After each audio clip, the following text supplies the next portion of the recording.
There's something about the women of the Old West, something we still admire today. They were tough, determined, and willing to break the rules and the law.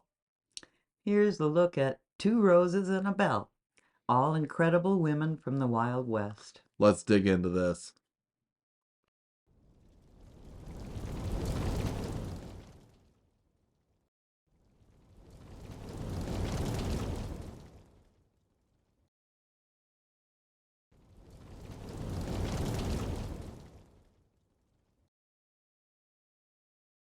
They called her Rosa Cimarron because she loved to ride her horse across the sandbars of the Cimarron River, and she became a Wild West legend.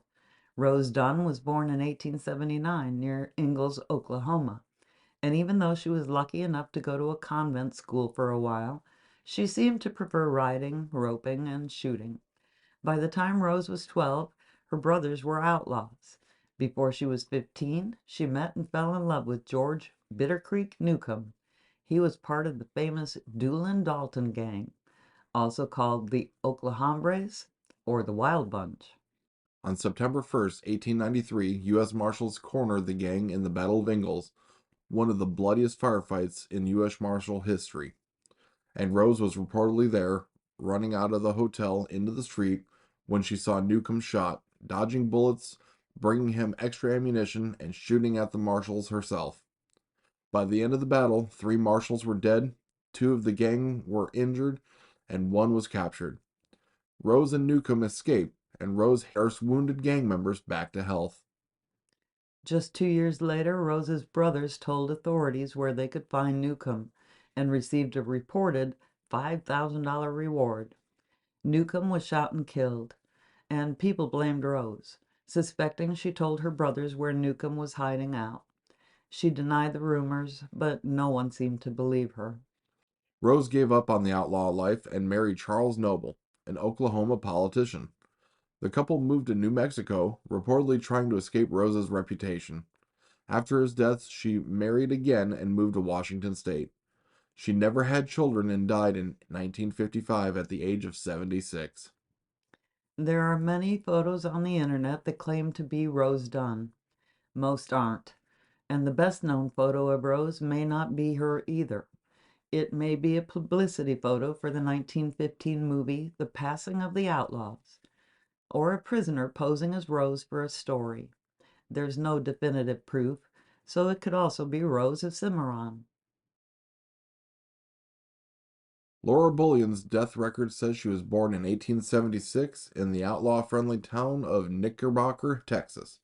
Her father was a bank robber and she seemed to have taken up a life of crime at an early age. Laura's aunt had been married to William Carver until her death, and Laura hooked up with him a short time later.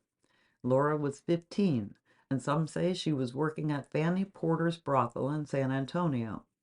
When Carver ended up in Wyoming with Butch Cassidy and the Wild Bunch, Laura was with him. She would fall in love with Ben, the tall Texan Kilpatrick, a short time later, and become the only real female member of the gang. They called her Della Rose, or the Thorny Rose of the Wild Bunch. She was in on the gang's train robberies and she was pretty good at forgery. And since she wasn't as recognizable as most of the men, she became valuable as their fence, unloading stolen goods and money and keeping the gang's cash flow moving. She was known as a master of disguise, sometimes dressing as a man, making her hard to trace. Laura and Kilpatrick went to St. Louis in 1901 and were arrested there in November. At trial, Kilpatrick was sentenced to 15 years for bank robbery. Laura got 5 years.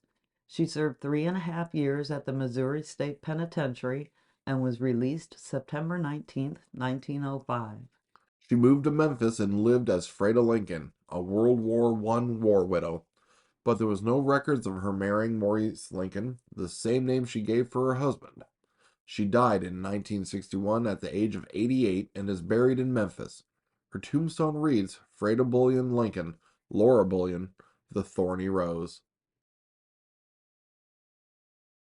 She was born February 5, 1848, in Carthage, Missouri, and named Myra Maybelle and called May. But we'll just call her Belle so we don't confuse her colorful story. Her father, John Shirley, was a successful farmer and rancher and owned a livery stable and blacksmith shop.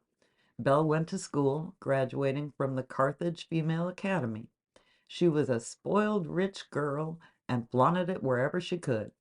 One of her teachers also noted she was rather wild. She was right. After Belle's older brother was killed in the Civil War, the family moved to Texas, where Belle married a man named James Reed in 1866. Their first child, a daughter named Rosie Lee and called Pearl, was born in 1868. Many claims have been made that Pearl was the illegitimate child of Cole Younger from the famous Younger gang, but family members have said this was not true. By the time their second child, a son called Eddie, was born in 1871 in California, Belle's husband was wanted for murder in Arkansas, and Belle and Jim Reed had joined up with another outlaw gang. The group reportedly tortured a man until he told them where he had a large stash of gold hidden. With their share, Reed and Belle returned to Texas, where she fashioned herself the Bandit Queen. She was a crack shot and reportedly rode side saddle in beautiful clothes and plumed hats, always carrying two pistols and extra ammunition, and she seemed to love the outlaw life.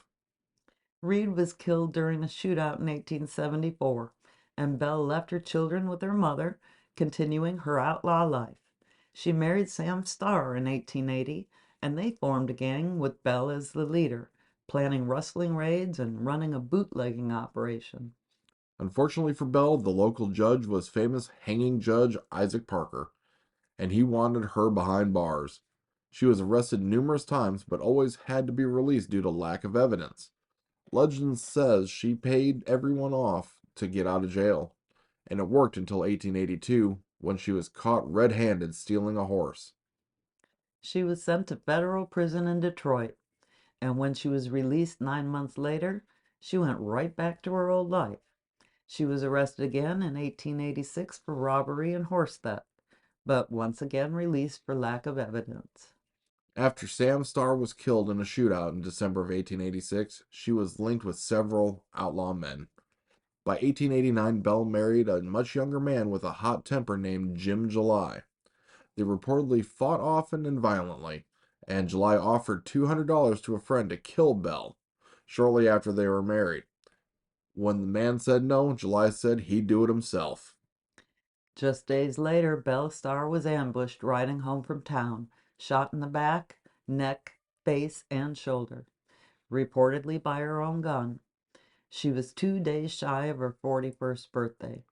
She was buried in the front yard of her cabin. Her murder has never been solved. Dime Novels and the National Police Gazette would publish her story the same year, calling her the female Jesse James and making her a world famous outlaw queen, one of the best known women in the Wild West. We hope you enjoyed this quick look at some of the Wild West wild women. You can watch the whole series by using the links in the description below. Thanks for watching. Don't forget to like and subscribe. And we'll see you on the next one. Hey, here's another Dragon Den video you might like. And if you like this video, don't forget to hit that thumbs up button. And you can hit the notification bell if you'd like to know when our videos come out. Thanks for watching. We'll see you on the next one.